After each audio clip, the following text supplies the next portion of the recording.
যত কম ঘুমাবেন তত ভগবানের নাম করতে পারবেন। আপনি যদি কম দিনেও বাঁচেন তবে কম ঘুমাবেন।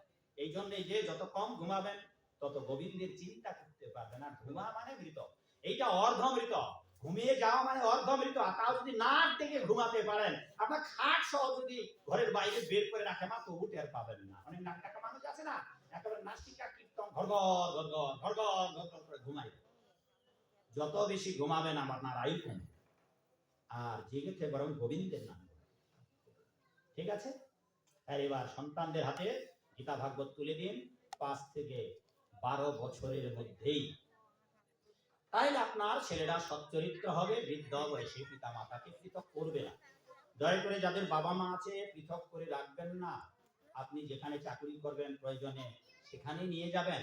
আরেকটা কথা বলে দিই, যদি আপনার স্ত্রী আপনার বাবা মাকে রান্না করে খাওয়াতে রাজি না হয়, এখনকার অধিকাংশ মায়েরা আগে খোঁজে নেয় যে ছেলের বাবা মা আছে না। যদি না থাকে খুব খুশি, যার বাঁচা গেল। শাশুড়ি মানে একখানা জ্বালাতন।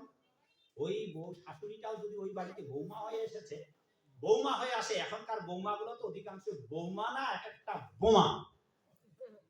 ফলে পরিণাম খুব দুর্বিষহ। ওই যে শাশুড়ি, ওইটাও কিন্তু ওই বাড়ির বৌমা বোমা। হ্যাঁ, এই সংসারগুলো নষ্ট হওয়ার মূলে মায়েরা বেশি দায়ী। আর তাছাড়া কলিকালে মায়েদের বুদ্ধি বেশি গজাবে, পুরুষেরা স্ত্রৈণ হয়ে যাবে, নারীদের বশীভূত হয়ে যাবে। মায়েরা বুদ্ধি তো নিজের আছে, আবার বাপের বাড়িতে গিয়ে বুদ্ধি নিয়ে আসবে। দয়া করে বাপের বাড়ির বুদ্ধি স্বামীর বাড়িতে লাগানো উচিত নয়, যদি সংসার ঠিক রাখতে চান। 1 2 শাস্ত্রে আদেশ দেওয়া হয়েছে বিবাহের পরায় মামনি যাদের বিয়ে হয় নাই, মাগো জেনে রাখো, বাবার বাড়িতে বিয়ের পর ঘন ঘন যেতে পারবে না মা। বাবার বাড়িতে বিয়ের পর ঘন ঘন যাওয়া উচিত নয়, গেলেও থাকতে পারবেন না বেশি দিন। তাইলে বাবা মা আপনাকে এমন পরামর্শ দেবে, সংসার নষ্ট হয়ে যাবে, আপনার সাজানো সংসারে। 1 2 আপনার যদি ভালোবাসার কোনো পাত্র থাকে বিবাহের পূর্বে, আপনার যদি কি বলবো লাভা প্রেমিক থাকে, তাহলে ওই প্রেমিকের কথা আপনার বারবার মনে পড়বে। আপনার যে বিবাহিত স্বামী, তাকে আপনি ভুলে যাবেন এবং তার প্রতি ভালোবাসা শ্রদ্ধা আপনার কমবে। আবার ওইদিকে আপনার স্বামী যদি কাউকে ইয়াং বয়সে ভালোবাসে আর আপনি যদি ফাঁকা পায় আপনাকে, তখন তিনি আবার তার প্রেমিকার সাথে মজে উঠবেন। সেই জন্য দুই দিকে বিপদ। শাস্ত্রের আদেশ বিবাহের পর নারীরা যেন স্বামী ছাড়া যায় না। আর যদি বা শ্বশুর বাবার বাড়িতে যেতে হয়, তাহলে স্বামীকে নিয়ে যেন যায়। এইভাবে আদেশ দেওয়া হয়েছে। আমার 14খানা বই বের হয়েছে, তার মধ্যে কোন একটি বইয়ে সম্বন্ধে বলা হয়েছে যে নারীদের এই করা উচিত, আর স্বামীকেও এইভাবেই চলা উচিত। তাহলে কৃষ্ণের সংসার এভাবে আনন্দ ভরে গড়ে উঠবে। তাই চলুন, ভগবত গীতার 700 শ্লোক পড়তে, একটা করে শ্লোক পড়লে মাত্র 2 বছরের মধ্যে আপনাদের গীতা পাঠ শেষ হয়ে যাবে। এই জন্য ক্লাসের বই পড়ার মতো করে আপনারা গীতা পাঠের ব্যবস্থা করুন। সবাই ঘরে ঘরে কেউ গীতা পাঠ করুন, আর বাকিরা সবাই শুনুন। অথবা নিজ নিজ কাজ সেরে স্নানাদি করে আপনারা বই পড়ুন, অথবা হাত মুখ ধুয়ে পড়ার টেবিলে বই, যেভাবে টেবিলে পড়ার বই পড়েন মা গো বাবা গো, তেমনি করে বাবা ছেলে মেয়ে যারা এখনো লেখাপড়া করছে, তারা পড়ার টেবিলের বইয়ের মতোই আপনার গীতা পড়বেন। অন্তত জানবার জন্য এই গীতা পড়ে যদি শেষ করতে পারেন 3 বার কম, আর যদি 10 বার পড়ার বাসনা করেন 10 বার পড়ার লাগবে না। যদি হৃদয়ে ভক্তি ভরে গীতার তত্ত্ব উপলব্ধি করে পড়তে পারেন, 10 বার পড়ার আগে আপনি সাধু হয়ে যাবেন। বলুন আপনি পড়ুন গীতা। এই গীতার হাজার হাজার, প্রায় প্রভুপাদের ভাষ্য অনুসারে 5000-এরও অধিক গীতার ভাষ্য হয়েছে, কিন্তু বিদেশের একটা মানুষকে কোন পণ্ডিত কৃষ্ণ ভক্ত বানাতে পারল, কারো গলায় পরাতে পারলো না তুলসীর মালা, কারো কপালে তিলক লাগাতে পারলো না। প্রভুপাদের আগে অনেক স্বামীজি, অনেক সন্ন্যাসী, অনেক জন বিদেশে গিয়েছেন, কিন্তু একটা আমেরিকান, একটা আফ্রিকান, একটা চীন দেশীয় মানুষকে কৃষ্ণ ভক্ত তৈরি করতে পারলো না। কারণ ওই গীতাগুলোতে যে ব্যাখ্যাগুলো আছে তা তাদের মতো করে ব্যাখ্যা। অনেক পণ্ডিতের নাম বলতে পারবো আমি যারা গীতার ভাষ্য করেছে। তাদের ভাষ্যগুলো এই জন্যই ভুল ভ্রান্তিতে পূর্ণ, কারণ তারা একজন কৃষ্ণ ভক্ত ছিল না, তারা বিশুদ্ধ কৃষ্ণ ভক্ত ছিল না। তারা পণ্ডিত ছিলেন, শাস্ত্রবিদ ছিলেন, কিন্তু তারা তত্ত্ববিদ ছিলেন না। 3টা কথা কিন্তু আলাদা। শাস্ত্রবিদ, তত্ত্ববিদ আর পণ্ডিত 3টা আলাদা আলাদা বিশেষণ। তাই তত্ত্ববিদ হতে হবে। মহাপ্রভু সেই জন্যই বলেছেন, সিদ্ধান্ত জানিতে কভু না করো অলস, যা হইতে চিত্তে লাগে সুদৃঢ় মান। তাই আপনাদের ছেলে মেয়েদের যদি গীতা পড়ে শেষ করে, তাহলে তারা জানবে যে আমরা সনাতনী, আমরা হিন্দু, আমরা পূর্বে ছিলাম, সত্য যুগে ছিলাম, ত্রেতা যুগে ছিলাম, দ্বাপর যুগে ছিলাম, আগত যুগগুলোতে আমরা থাকবো, আমাদের কোনো বিনাশ নাই। মাভর নিত্য সনাতন চিরতরুণ। এবং যদি গীতা পড়ে আপনার ছেলেমেয়েরা ভালোবাসার ফাঁদে করে ধর্মান্তরিত হবে না। এখনকার মূর্খ ছেলেমেয়েরাদের নিয়ে সমস্যা নেই, অল্প গুণীজনদের নিয়ে সমস্যা নেই, যারা বিশ্ববিদ্যালয়ে পড়ে।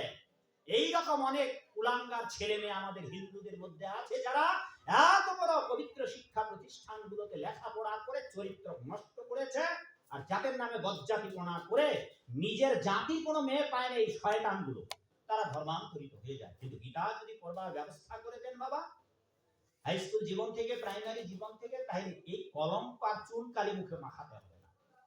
সেই জন্য প্রতিটি হিন্দু মানুষের তাদের ছেলে মেয়েদেরকে গীতা পড়বার অভ্যাস করা উচিত।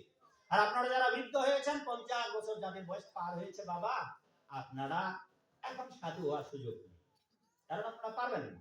এরপর আলোচনা যখন করব তখনই বুঝতে পারবেন 50 বছর অতিক্রমের পর কেন আমি বলেছি যে আপনি সাধু হতে পারবেন না। যদি আপনি 50 বছর পারের পরও সাধু হতে পারেন, তাহলে আপনি সবচেয়ে পৃথিবীর সৌভাগ্যবান ব্যক্তি। কারণ 50 বছর পরেও যদি আপনি করতে পারেন, কোথায় বলে বাবা শেষ ভালো যার সব ভালো তার। কিন্তু 50 বছরের অপেক্ষা না করে 16 বছরের মধ্যে, 20 বছরের মধ্যে, 25 বছরের মধ্যে আর পার করা উচিত। 50 তো করা উচিত নয়, কারণ শাস্ত্রে বলা হয়েছে যদি নিজের স্ত্রী সাধু না হয়, তাহলে কোন গৃহস্থ তার বউয়ের সঙ্গে থাকতে পারবে।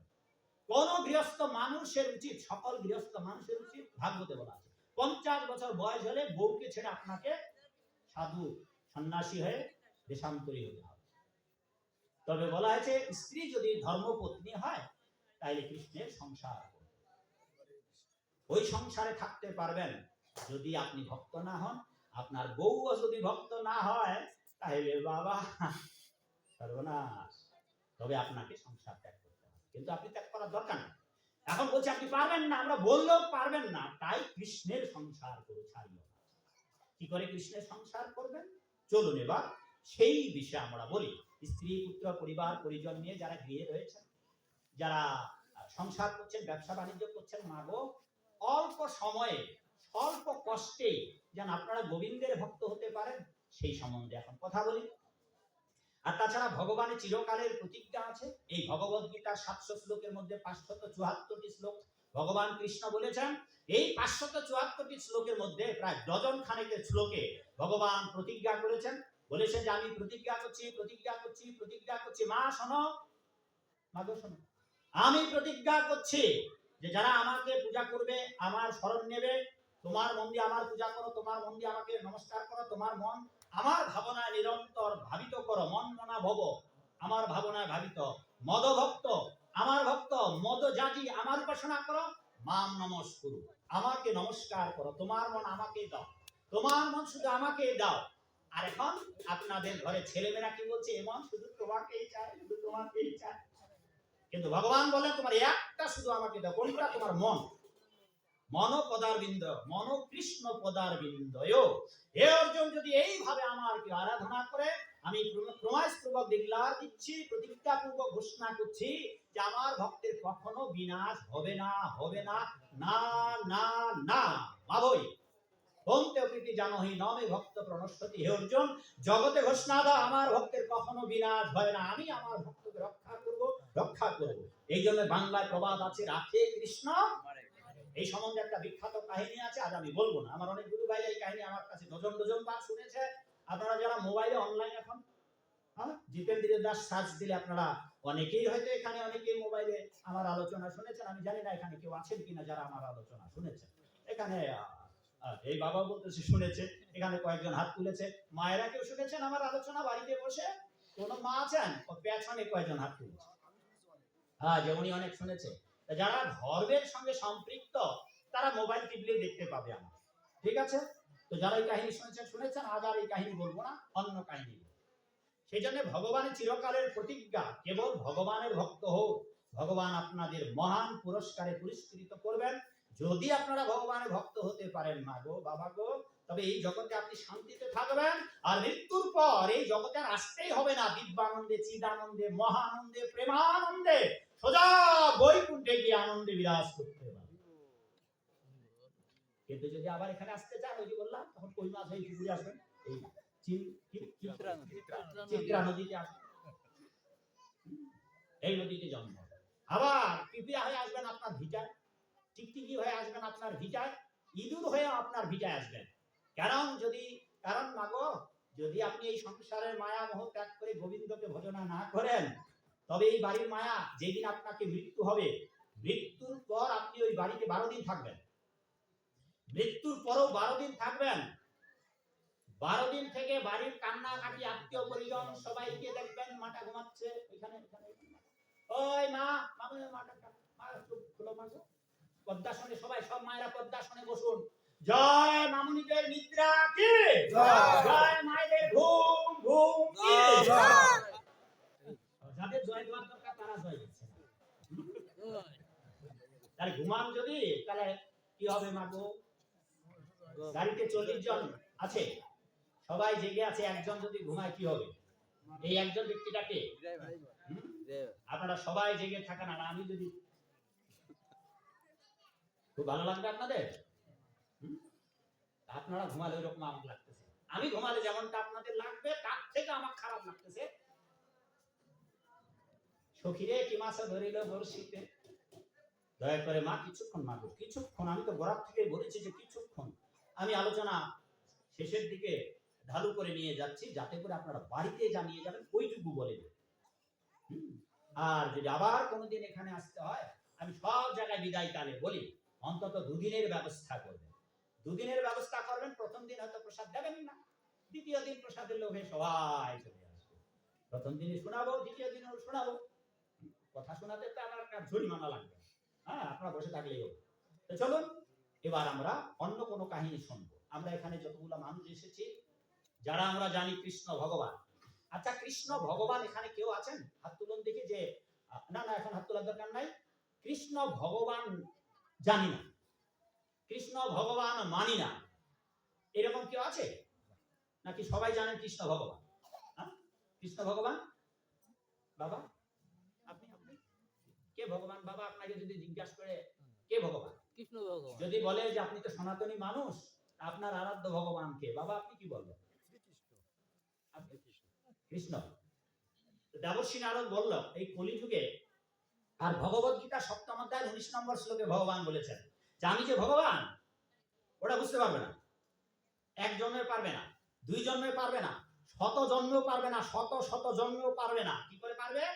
বাড়িতে গিয়ে দেখবেন এই শ্লোকটা, বহু নাম জন্ম নামন্তে জ্ঞান বানমান প্রপদ্যতে বাসুদেবং সর্বমিতি সমহাত্মা সুদুর্লভ। হে অর্জুন, আমি যে সর্ব কারণের কারণ, আমি যে সর্বম ইতি, আমি অপাদান কারণ, আমি সম্প্রদান কারণ, আমি অধিকরণ কারণ, আমি করণ কারণ, আমি সর্ব কারণের যে কারণ, এইটা 1 জন্মে বুঝবে না। আপনার মেনি বা দেব অনেক জন্মের পর, বহু নাম জন্ম। 1 জন্মে ভগবান কৃষ্ণ। এই যে বাবা, আপনারা যে জেনেছেন কৃষ্ণ ভগবান, আর এখানে যে 2 ঘন্টা ধরে বসে থাকবেন আমার আলোচনা শোনার জন্য, এলাকাতে আরো হিন্দু মানুষ আছে, হ্যাঁ, আর তো অনেক মানুষ আছে। মা, বাবা আইছে, আপনার স্বামী আইছে, মা এই যে আসেন, দেখছেন প্রথম জিজ্ঞাসায় 8টা পড়ে আসেন, সবাই আসবে না। কারণ এই 2 ঘন্টা বসে থাকবার অনেকের ধৈর্য নেই। চায়ের হোটেলে ঘন্টার পর ঘন্টা বক বক বক বক করবে, টিভির পর্দার সামনে ঘন্টার পর ঘন্টা ডুম শুনবে। কিন্তু ভাগবত আসলে এই যে আপনারা এসেছেন মা গো বাবা গো, এইটা 1 জন্মের কামিংগই নয়, এই আসা যাওয়াটাও বহু জন্মের পুণ্য লাগবে। আসা যাওয়া এবং এখানে অপেক্ষা করে বসে থাকা, এটা 1 জন্মের স্বীকৃতি, এইটাও বহু জন্ম। আর এইভাবে সাধু কথা শুনতে শুনতে শ্রদ্ধা হবে, রতি হবে, ভক্তি জাগবে। আর in the age of Kaliyuga, without ভক্তি দেয়ার ইজ নো মুক্তি। এই সাধু সঙ্গের মধ্য দিয়ে আপনাদের একদিন ভগবানের চরণে ভক্তি জাগবে। সাধু সঙ্গ করতে করতে, কথায় বলে না, সাধু সঙ্গ সর্বশাস্ত্রে কয়, করে লাইনটা বলুন কেউ, লব মাত্র সাধু সঙ্গ।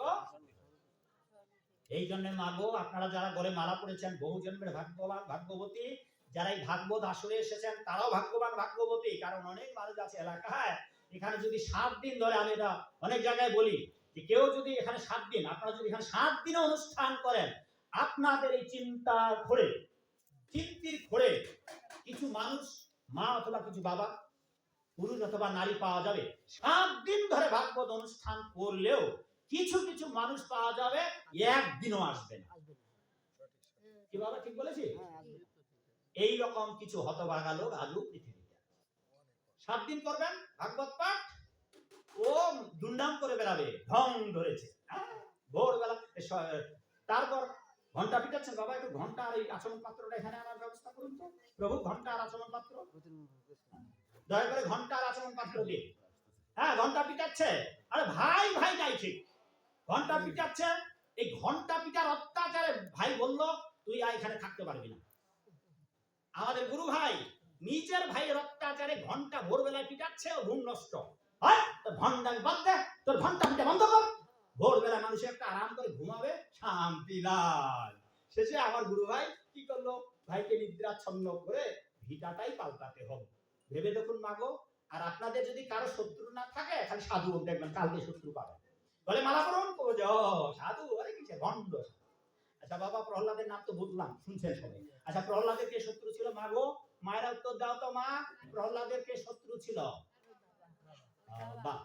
অতএব আপনি যদি সাধু হন, আপনার বাপ আপনার শত্রু হবে, আপনার ভাই শত্রু হবে, বোন শত্রু হবে, জামাই বিয়াই বিয়ানি আপনার বাড়িতে কেউ আসবে না। কি করতে আসবে? কচু আর ঘেঁচু খাইতে। কিন্তু এই মূর্খগুলো জানে না যে নিরামিষ খাওয়ার কত হাজারো আইটেম আছে যেগুলো কিনা সামর্থ্যই আপনাদের নাই। অথচ আপনারা নিরামিষ খেতে চান না, আর ডুব দিলেই তো পাচ্ছি। নিরীহ প্রাণীদের বিবাহ অনুষ্ঠান করবেন, নিজের ছেলেমেয়ের আনন্দ উৎসব, আরে নিরীহ বাবা মা ছেলেকে দিলেন গোলাপ। এই হচ্ছে আমাদের ধর্ম না বাবা। চেষ্টা করুন। ঘন্টা পিটাতে পিটাতে কাজে এই ভাগবত আসলে আসবার সৌভাগ্য হবে না। তো দেবর্ষী নারদের কথাটা বলে একটা কাহিনী। দেবর্ষী নারদ সেই জন্যই বলেছে, মামা মাগো সবাই জানেন তো কৃষ্ণ ভগবান? মাগো সবাই জানেন? হাত তুলুন তো, কারা কারা জানেন কৃষ্ণ ভগবান? হাত তুলুন, কারা জানেন? সবাই জানেন। জয় ভগবান কৃষ্ণ কি জয়। এইবার শুনুন, মা উলুধ্বনি দিতে হবে না, পড়ে দিন। এইবার দেবর্ষী নারদ বলল, গীতায় ভগবান বলল আমি যে ভগবান এইটা জানবে বহু জন্ম পর। তো যেই জন্মে জানবে যে আমি ভগবান, দেবর্ষী নারদ বললেন এই কলিকালের মানুষেরা সেই জন্য ভাগ্যবান কি, যে এই কলিকালে কেউ যদি কৃষ্ণ ভক্ত না হয়, কারণ কৃষ্ণ যে ভগবান এই বাংলার অর্ধেকের বেশি হিন্দু জানে না। কৃষ্ণ ভগবান এই বাংলার অর্ধেকের বেশি হিন্দু জানে না। কেন জানেন? তাদের মন্দিরগুলোতে দেখবেন কালী পূজা হয় না, দুর্গা পূজা হয় না, লক্ষ্মী নারায়ণের পূজা হয় না, রাধা গোবিন্দের পূজা তো বাদই দিলাম। তারা মানুষকে ভগবান বানিয়ে পূজা করে। সুতরাং এই মানুষগুলো যদি জানতে পারতো যে কৃষ্ণই ভগবান, তবে কি মানুষের পূজা করে? তবে তারাও কৃষ্ণের পূজা করত। এই জন্য ভগবান সপ্তম অধ্যায়ের 19 নম্বর শ্লোকে বললেন বহুনাং জন্ম নামন্তে। ওদের এই জন্মে হবে না, যদি ভাগ্য প্রসন্ন হয় তো বহু জন্মের পর, কোটি জন্মের পর হয়তো হতে পারে, নাইলে মানুষকে ভগবান বানিয়ে হয়তো করবে কেন? তাই বলছি বাংলার অর্ধেকের বেশি হিন্দু জানে না কৃষ্ণ ভগবান। এটাও জানতো না যদি আজ আন্তর্জাতিক কৃষ্ণ ভাবনামৃত সংঘ, আজ আমাদের বৈষ্ণব কৃষ্ণ ভক্তরা প্রচার না করতো। কারণ আমি নিজে সাক্ষী, আমি জয়ন্ত সাক্ষী। আজ থেকে 37 বছর আগে যখন এই সোসাইটিতে যোগদান করি, তখন এই বাবাদের মতো বয়সের লোকেরও গলায় মালা ছিল না, ঠিকই তো নাই। এখনো অনেকজনের ঠিকই নেই। এখনো কোটি কোটি 2 কোটি যদি মানুষ হয়, তো তার মধ্যে এই বৃদ্ধ বাবাদের হয়তো 5000ও মিলবে না যে মাথায় ঠিকই আছে। ওটা যে রাখতে হবে ওটা জানেই না। আর মালা তো অনেক বাবা ঘাটের মোড়া, ও তুলসী দেখতেই পারে না। কারণ বাংলাদেশে এরকম কিছু পাখন্ড মত পদ আছে যারা তুলসীর মালা পরে। সেই জন্য এই মালাটা পর্যন্ত থাকতো না যদি কিনা আজ গৌড়ীয় ধারার বৈষ্ণব কৃষ্ণ ভক্তরা এই জগতে প্রচার না করতো বাবা। আর মা কালী, ওটা তো বলা হয়নি, 1 মিনিট। 3 জন ব্যক্তির প্রার্থনায় ভগবান গোলক বৃন্দাবন ছেড়ে ভুলোকে নেমে এলেন। সেই মা কালী তিনি নবদ্বীপে, আমাদের যে জগন্নাথ মন্দির তার অপোজিটে মা কালীর মন্দির, সীমন্তিনী মাতা। যিনি ভগবানকে তার পতির সঙ্গে অভিমান করে ভগবানকে জগতে নেমে জগৎবাসীকে মহাপ্রসাদের ব্যবস্থা করবেন, সেই জন্য মা দুর্গাও গোবিন্দের প্রার্থনা করেছিলেন, হে গোবিন্দ তুমি কলিকালে এই জগতে আবির্ভূত হও। ওইদিকে অদ্বৈতাচার্য যেটা বলতে গিয়ে বলি নাই, এইভাবে ভাগবত আসরে ভাগবত কথা বলতেছিলেন, তখন ওই যারা শ্রোতা ছিল বাবা, সেই কালে তো নবদ্বীপে পতিত ব্রাহ্মণেরা ছিল, জাতাজাতি করতো, ওর বাড়িতে যেত না, ওর বাড়িতে খেত না, এই নিয়ে তো আরো বিষময় অবস্থা ছিল। সেই সময় তারা অদ্বৈতাচার্যকে অপমান করেছিল, ভাগবত আসরে অপমান করেছিল। কি সব ভাগবত পাঠ করছে? অদ্বৈতাচার্য ভাগবত পাঠের বেশাসন থেকে উঠে নিজের কাপড় চুপড় খুলে উলঙ্গ হয়ে ওখানে প্রতিজ্ঞা করেছিলেন, আজ আমি এখানে উলঙ্গ হয়ে প্রতিজ্ঞা করছি, যদি গোলক বৃন্দাবন বিহারী গোবিন্দকে না এনে এখানে তোমাদের দেখাতে পারি আর তোমাদেরকে ভক্ত না তৈরি করতে পারি, তো আমি নিজেই তোমাদের সংহার করব। উলঙ্গ হয়ে কাপড় চুপড় খুলে নবদ্বীপে নেচেছিলেন। তারপর ওই ভাগবত আসর থেকে সোজা গঙ্গার তীরে গিয়ে শালগ্রাম শিলায় তিনি তুলসী পত্র দিয়ে জল দিয়ে গঙ্গা জল দিয়ে পুজো করে গোবিন্দকে নামায় আনলেন। ইনি এক নম্বর মা দুর্গা, দ্বিতীয়ত অদ্বৈতাচার্য, তৃতীয়ত হরিদাস ঠাকুর। তাই মহাপ্রভু কীর্তন কালে বলেছিলেন, তোর উচ্চ সংকীর্তনে নারার হুঙ্কারে। এইভাবেই জগতে, তাই আমরা বড় ভাগ্যবান এই কলিযুগের মানুষেরা, কলিযুগের সারা পৃথিবীর মানুষেরা ভাগ্যবান। আর তার থেকে আরো ভাগ্যবান যদি নিজের গৃহে বসে আপনি হরি ভজন কৃষ্ণ ভজন করতে পারেন, কেবল কৃষ্ণ ভজন, তাইলে আর বেদনার জগতে আসতে হবে না বাবা। তা সেই জন্যে ভগবত গীতার আদর্শে যদি আমরা নিজেদের জীবন যাপন করি, তাইলে আমরা গৃহে গৃহে পৃথিবীর সবচেয়ে ভাগ্যবান ব্যক্তি হয়ে যাব। আর এই ভাগ্যবান ব্যক্তি হওয়ার জন্য আপনাদের 4টি বিধিনিষেধ পালন করতে হবে মা। আর আমরা সবাই পাপ করেছি, যেটা দেবর্ষী নারদ বলেছিলেন, ওই কথাটা বলি, তারপর কাহিনী। এবার দেবর্ষী নারদ বললেন, আপনি যদি কৃষ্ণ ভক্ত নাও হন, কেবল যদি জানেন যে কৃষ্ণ ভগবান, বাবা বলে মানা আছে আপনার, কেবল জানেন যদি কৃষ্ণ ভগবান, দেবর্ষী নারদ বলেছেন, যেই দিন থেকে আপনি জেনেছেন যে কৃষ্ণ ভগবান, ওই দিন থেকে পূর্ব জন্মে আপনার জীবনে যত সঞ্চিত পাপ ছিল, দেবর্ষী নারদ বলেছেন, সমস্ত পাপ থেকে আপনারা সবাই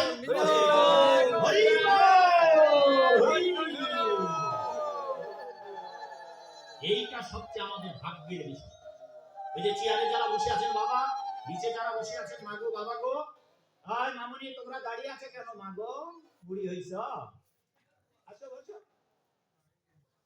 যারা জানেন যে কৃষ্ণই ভগবান, আপনারা চিন্তির খোরে যারা জন্ম নিয়েছেন, যেই দিন থেকে জন্ম নিয়েছেন, এখন তো জানেন কৃষ্ণ ভগবান, পূর্বের জন্মের যত পাপ, পাপ কিন্তু 3 প্রকার, পাপ, পাপবিষ এবং অবিদ্যা, সমস্ত পাপ সমূলে বিনাশ হবে যদি জানতে পারেন যে কৃষ্ণই ভগবান।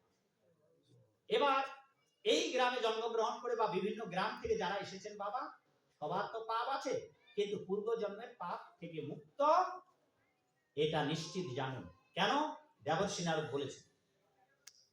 এখন এই জন্মে এই গ্রামে জন্মগ্রহণ করে বা বিভিন্ন জায়গায় পৃথিবীতে আসার পর জানলেন কৃষ্ণ ভগবান যতদিন থেকে এসে যে পাপগুলো করেছেন, এই পাপগুলো স্খলনের জন্য একটু চেষ্টা করতে হবে। চলুন আমার পুরানা কাহিনী একটা বলি, এই কাহিনীটা বলবার মধ্য দিয়েই আলোচনা বিশ্রাম দেওয়া হবে।